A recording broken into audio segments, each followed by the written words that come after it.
The Great Purge is over. I mentioned in one of the videos earlier this week that this was going to be the DeMarco reign of terror for the handicappers here at the site, because I was going to turn over the roster, get rid of about 35% of the handicappers, and I have done my job. So for those of you that have not been around the past couple of days, for those of you new to the site, before I get to the complimentary plays for this busy Saturday card, let me quickly give you a recap and tell you what I've done and why. Gone. Bye-bye. Forever. I got rid of the worst handicapper that I've ever hired here at the site, and that would be Gus Augustine, a guy who joined the site last November, and I'm telling you, he probably hit it no more than a 25% clip. Needless to say, I don't have to go any further and tell you why he is gone. I got rid of Ray Chadwick, a guy I added to the site late last November, early December, a guy who had some very nice winning streaks, but his losing streaks far outweighed the winning streaks. So he would go on these nice streaks where he'd win like 11 out of 14 days, but then he'd go in these horrific losing skids where he'd lose like 17 out of 20 days. Those type of handicappers are almost as bad as the guys who never win, because their winning streaks are like this, their losing streaks are like that. Those are the guys, crash and burn. They just drive gamblers crazy. They drive guys like me that run the sites crazy as well, because they give you hope and then they just take you right down the drain. So I got rid of him as well. I just got rid of Tommy Brunson here. Within the last day and a half, because Tommy Brunson was here a couple of years ago and he had a great football season. Then last year he proved to me he could not win in basketball, and he was even worse in baseball. I brought him back this past football season, and he again had a very nice football season. So I elected to give him another opportunity to see if he could win in basketball. He could not. The guy could hit totals in basketball unbelievably well, but he just could not win with his basketball sides, NBA or college basketball, so I gave him the boot too. Dom Chambers, NHL, first 2 years at the site, tremendous. This year, came into the NHL season having made $10 bettors a little over $7,000 the past 2 years combined. Up until this week, he had given almost $5,000 of that profit away, given it back. So I gave him the boot as well. Scott Delaney, a guy who had originally been a charter member of this site going back some 17 years, has elected to become a part-time handicapper. Nothing wrong with Scott's picks, but he elected to do that for the second time in the past 17 years. So he's going to still be an in-and-out handicapper, much like Shawn Michaels, much like Matt Rivers, and other guys here at the site. Who did I bring in? Well, you've seen guys like Dwayne Connors, Tony Weston make their debuts earlier this week. You saw Bob Valentino make his debut last night with an easy road winner with the Toronto Raptors, kicking the New Orleans Pelicans' butt. Today, you were seeing Jay McNeil make his debut. He is not going to be a full-time handicapper, but another guy like Shawn Michaels who pops in when he has a play that he likes. Listen, I'm not going to bore you and tell you the histories of all these guys.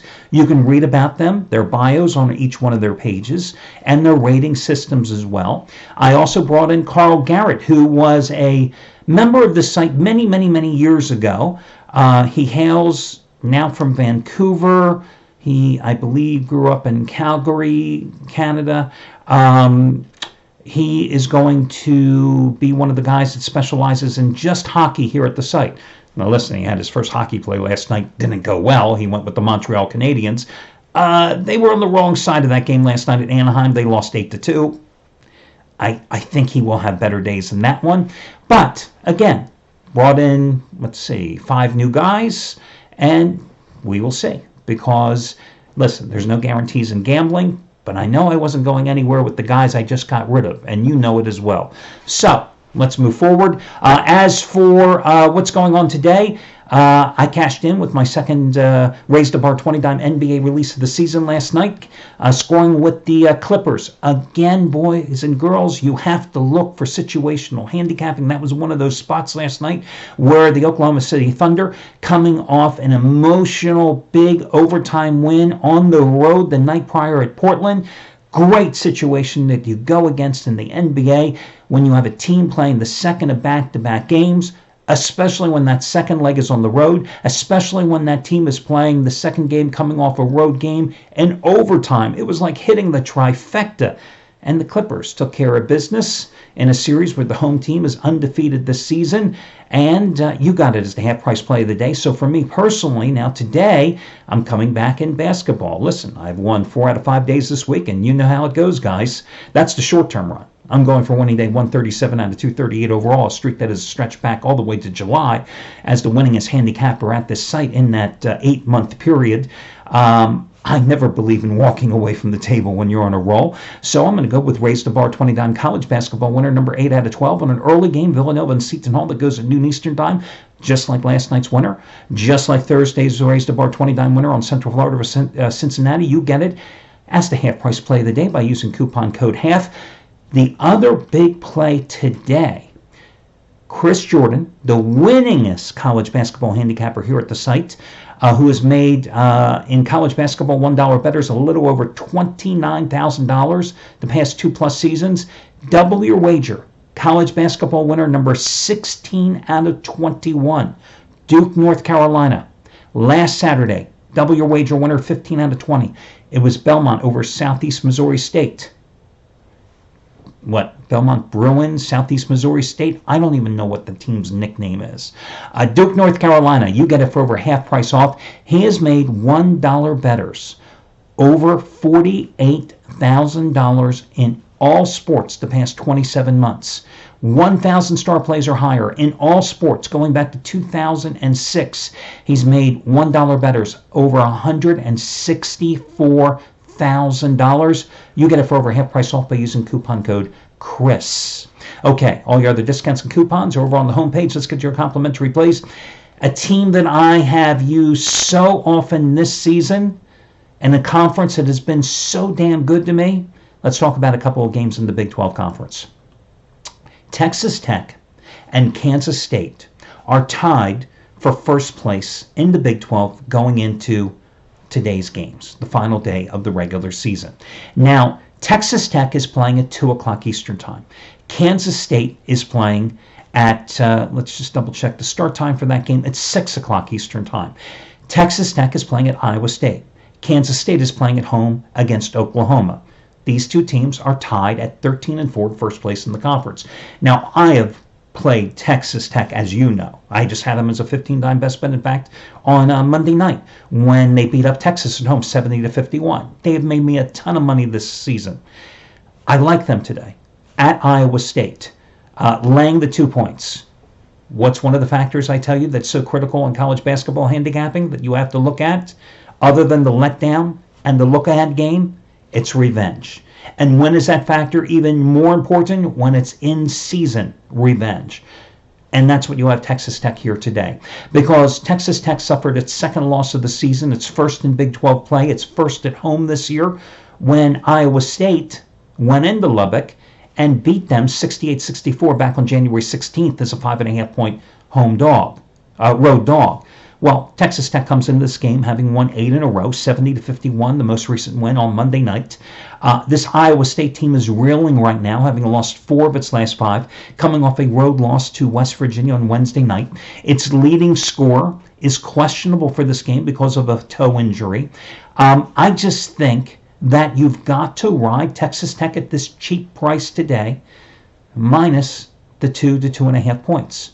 And by the way, if I'm not on Texas Tech today, that tells you how much I like the Villanova Seton Hall game, right? So I like Texas Tech in this particular spot. In revenge, you got a Texas Tech team that's the number 2 scoring defense team behind Virginia in the nation, giving up just 58.2 points a game. I'm going to go with Texas Tech against this Iowa State team that is just folded like a cheap suit in the final month of regular season play. Now, what I think is so interesting here, Texas Tech wins, Kansas State is doubly motivated. Texas Tech loses, what's the motivation for Kansas State? They're triple motivated, they're quadruple motivated, because then Kansas State, if Texas Tech loses, can wrap up that Big 12 title for the regular season all to itself, right? Texas Tech wins, they're playing for a share of that title. Texas Tech loses, It's right there for the Wildcats to take off for themselves because they're playing the later game. That's why it's so beautiful, the timing of this game. Kansas State's coming off a 64-52 win at TCU. They've won 13 of their last 16 games. They beat Oklahoma in Norman 74-61 back on January 16. They scored the first 8 points of that game. They jumped out to a 20-7 lead. They forced 16 turnovers to negate Oklahoma's 47% shooting percentage in that performance. And Kansas State, a team more known for its defense, shot the lights out in that game, hit 50% from the field. And that was on the road. Barry Brown had 25 points. Dean Wade, at that time playing just his second game back from a foot injury, had 20 for the Wildcats, who hit 10 of 22 threes in that contest. What I also found interesting in reviewing the box score for that game is that Kansas State only got to the line 7 times in that game. Oklahoma got to the line 23 times. Gee, do you think the Sooners took advantage of some home officiating and good calls that went their direction? So Oklahoma got the benefit of more trips to the free throw line. They got their usual top scoring effort from Christian James, their best offensive player, for an offensively challenged team, as James scored 20 points, and they still lost that game.